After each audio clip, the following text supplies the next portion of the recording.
आपल्यासोबत मराठा आंदोलक मनोज जरांगे पाटील आहेत, जे आता अभिजित देपकेंना समर्थन देण्यासाठी जंतर मंतरवर आलेत. तुम्ही म्हणालात की भाजपच्या नेत्यांना मंत्र्यांना देशभरामध्ये फिरता येणार नाही अशी परिस्थिती निर्माण होईल. आता जरी विद्यार्थ्याला मारायला लागलो आम्ही का मजा बघायची का? इथं ही देशाचा आत्मा आहे. दिल्ली ही राजधानी आहे, गोरगरिबांना न्याय देणार आणि पालकत्व मोदी साहेबाकडे आहे. देशाचं पालकत्व त्यांच्याकडे आहे. तुम्ही जर आमच्या लेकराला मारणार तर तुमच्या नेत्यांना काय मजेत फिरू देणार का आम्ही? तुम्ही एक सूचना करताना असंही म्हणालात की सगळ्यांनी शांतीपूर्ण इथेच बसावं, कुठे जाऊ नये, इकडून संसदेकडे वगैरे जाऊ नये. हे आंदोलन मोडून काढतील म्हणून सांगितलं. तुम्ही एक जाग्यावरती जर बसलात ना, जनमताचा रेटा वाढतो आणि शांततेच्या आंदोलनात खूप ताकद आहे. मी स्वतः बघितलं. शांततेच्या आंदोलनात इतकी ताकद आहे, न मिळणारं यश या आंदोलनाला मिळू शकतं. सोनमजींना मिळू शकतं, 100% मिळू शकतं, पण तुम्हाला ते शांततेत घ्यावं लागेल.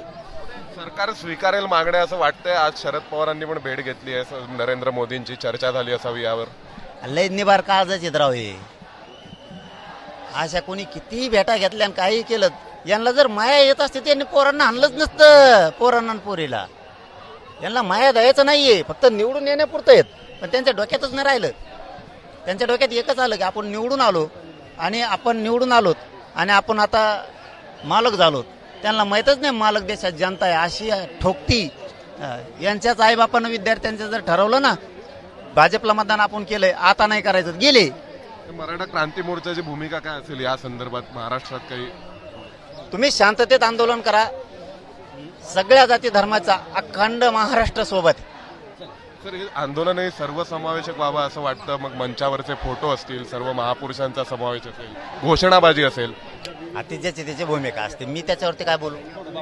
सगळ्या घोषणा आपल्याच आहेत. काय नाही, घोषणाबाजींमध्ये मोदींचा राजीनामा मागितला जातोय, अमित शहाचा मागितला जातोय, मग पुन्हा धर्मेंद्र प्रधानांचा मागितला जातोय. तर काही एका विशिष्ट अजेंड्यावर राहावं, म्हणजे एका मागणीवर राहावं आंदोलन?